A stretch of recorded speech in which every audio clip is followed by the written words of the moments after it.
They told you Jeffrey Epstein was kaput. They told you the case was closed, the man was deceased, and the powerful people in his little black book could finally exhale. But when the Department of Justice finally released 3 million pages of the Epstein files, went out 6 million, various people, they're reading through boring stuff like medical records, and something very weird was found. There's a possible explanation, but not necessarily, and it points to the fact that the body in the morgue was not Mr. Jeff. Let's remember, it's believed Epstein died before 6:30 a.m. when a correctional officer, or CO, discovered breakfast delivery. According to a DOJ Inspector General memorandum of investigation, quote, the FBI has identified that the only camera in the SHU recording was located above the G tier near the entrance for the 10 South unit. The camera footage had low quality video, and the camera angle only partially shows the SHU, including the SHU officer station and partial view of the stairs leading to the tiers in the SHU. It's a special housing unit. It should be noted, due to the quality of the video, the persons on camera cannot be properly identified other than possibly if the person is a male or female.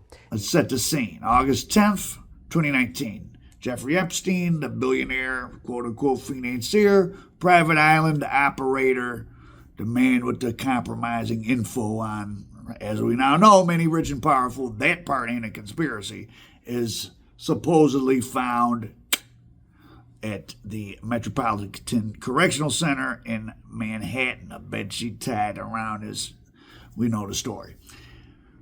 No obvious signs of struggle. It's like he tied it and sat down. Okay, well, 6 days later, the New York Medical Examiner ruled it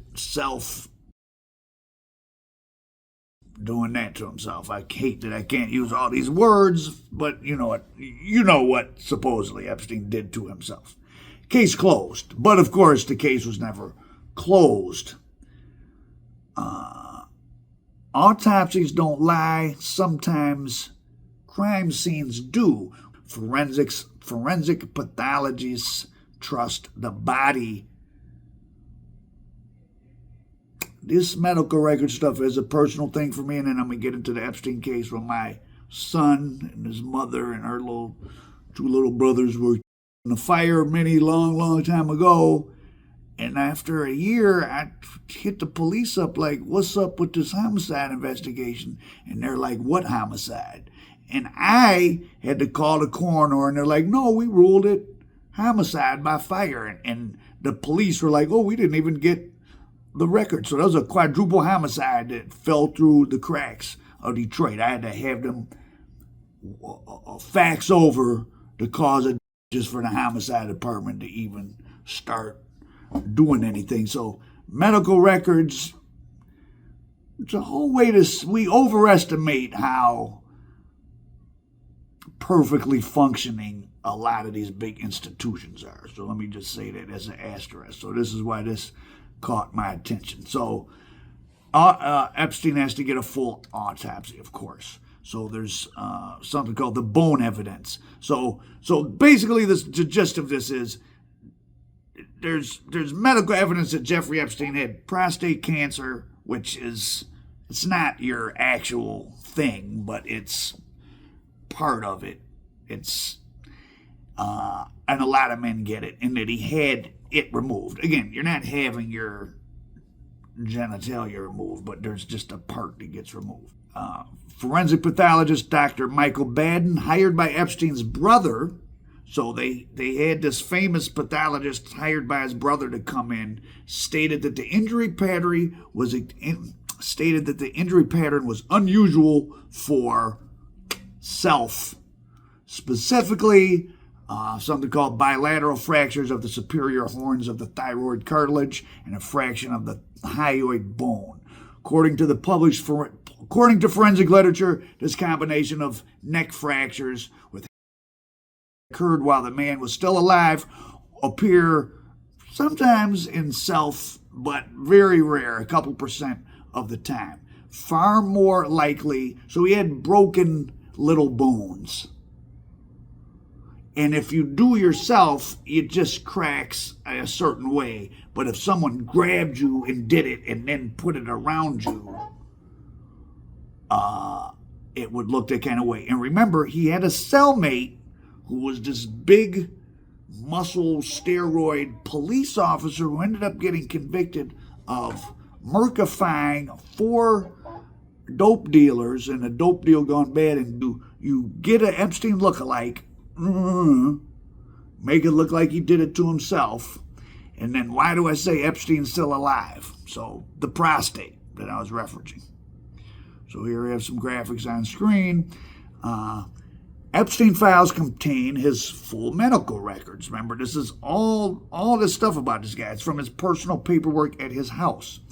So LabCorp, which is a big chain that does, I think when I go get my blood test, I do it at LabCorp, dating back to 2010 and again to 2018, includes specific clinical language that appears in test results for patients who have undergone radical prostatectomy, the surgical removal of the entire prostate gland. It's just a piece of your area there. So, in medical documents from 2010 and 2018, terminology is used to describe Epstein that is consistent with the way you would describe a patient that had his prostate removed. But you also, when your prostate is removed, there's something called the PSA. It's a thyroid level, and they watch the PSA level to see if your cancer is going to spread. So there's a record of him having had a prostate removed and them keeping track of how his PSA was going. So when the investigators, when they did an autopsy on the body from the cell, what they find? They specifically wrote a bunch of things. They talk about how much urine is in your stomach, and they describe finding a prostate slightly and diffusely enlarged. Most men at 60 years old would have a slightly enlarged prostate. But he's not supposed to have one. And it gets more specific than that. The autopsy noted the verumontanum, which is not to be confused with the Tony Montana. The verumontanum is a anatomical structure. It's like a little ridge of cartilage inside your gland there in your area. And you cannot have that little ridge. When they remove the prostate, that comes out. And if you have no prostate, you can't have that little piece. They again, in this autopsy, this body had this little ridge. This wasn't a clerical error or a checkbox. The medical examiner was describing the internal landscape of a gland that, according to Epstein's records from 2010 and 2018, he shouldn't have. They were removed. So there's 3 ways to read this. Option 1, the LabCorp language was auto-generated boilerplate that got into Epstein's file in error. Like during the course of his medical stuff, he did have an enlarged prostate, and maybe they expected him to get it removed, but he's a rich guy, he flew to Sweden and got some special treatment, or who knows, and because LabCorp thought he had it removed, it would auto-insert, because they're just templates, these medical things. It sees that you have this disorder or disease, and it inserts this text. So that these documents that were created in 2010 and 2018 were wrong just by error of LabCorp. And we know we do get documents that have false information sometime. Epstein may have never had the surgery. His urologist, Dr. Harry Fish of Weill Cornell, treated him for an enlarged prostate, suggesting the gland was still much present. Option 2, Epstein did have his prostate removed. The LabCorp entries are genuine, and the body they autopsied wasn't him. Option 3, something in the autopsy or the records was falsified, and if the Department of Justice Inspector General had already documented falsified monitoring logs, missed check-in. Remember, the police were asleep. They weren't keeping a track. They're supposed to look every 15 minutes. Then, of course, we know the videotape has a 2-minute skip. And in federal prisons and in prison general, I've been in them. Well, I haven't been in that one or a federal prison, but there's lots of broken cameras and sleeping police. That part does not point to a conspiracy against Epstein. And the idea that a guy that went from living a high life to about to get life in prison might take himself out does make sense. So, Epstein is definitely a candidate to have done this to himself. And these documents could be sloppy work. Maybe, but like some medical examiner went to the trouble to describe all the elements of his body, including him having a prostate, and they are medical records from 2010 and 2018 implying he had his prostate removed. And then we have the weird thing that happened. The press release that came early, and here's the detail that you should have in the back of your mind. A Department of Justice press release announced Epstein's death was drafted and circulated with a date stamp from the day before he died. So he died August 10th, 2019. There was a press release drafted on August 9th and issued. A bizarre inconsistency has surfaced in the Jeffrey Epstein case after millions of new files were released. It was found on August 10th, 2019. But a death announcement from the US Attorney's Office strangely records the date to be the 9th of August, one day prior. So they were telling the future. Now, of course, a second corrected version was later issued, and the explanation offered was human error, a date field auto-filled. But press releases are dated when they are created and circulated for approval. So if it was auto-filling, it was auto-filling on the 9th. Why was there a press release on the 9th saying he died when he didn't die to the 10th? Again, I've worked for government agencies. Like, there's a surprising amount of sloppiness and computer error. It's possible that this is all just sloppiness, but that excuse of, the date auto-generated, again, I don't know you're going to die tomorrow, so why am I even working on a document about your death today for it to auto-generate for today's date? Pretty strange. So whether you believe Epstein is alive or not,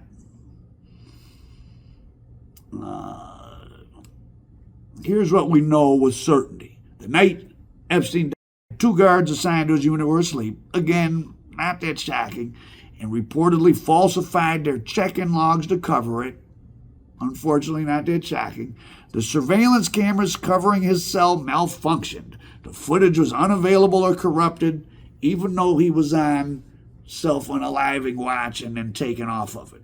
He had reportedly told people he feared for his life. His former cellmate, the big guy, the cop who murked the 4 people and buried them in his backyard, was a convicted contract killer.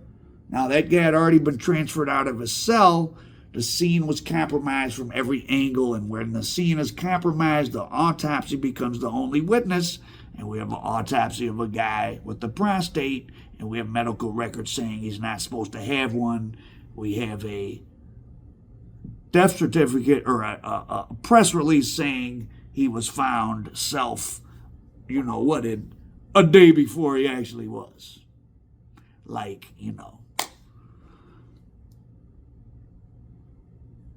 Now, whether you believe he's alive or not, whether you think there's a body double, and remember, foreign leaders, Saddam had multiple body doubles, like leaders of Putin has body doubles.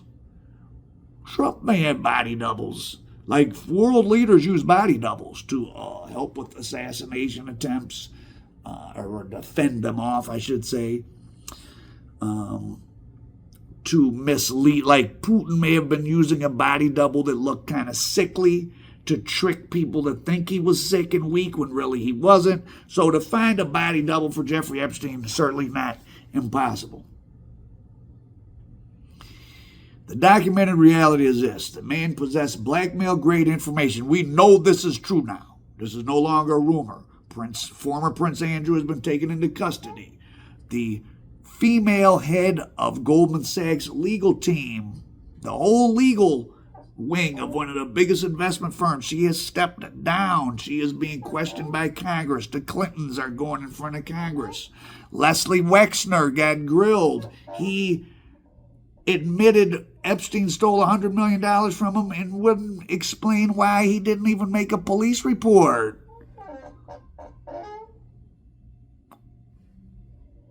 So Epstein was definitely getting people to do stuff and blackmailing them. The people responsible for watching Epstein weren't watching him. The cameras weren't recording. But the autopsy findings, he's got things consistent with a strong guy, like his former cellmate, going around his neck, doing his thing, and then putting, remember the scene in The Wire?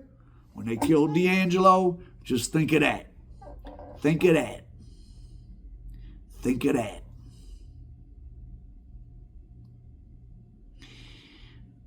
It's been 6 years. No one has reconciled the pattern of bone breakage with what they say happened, and now this new prostate thing.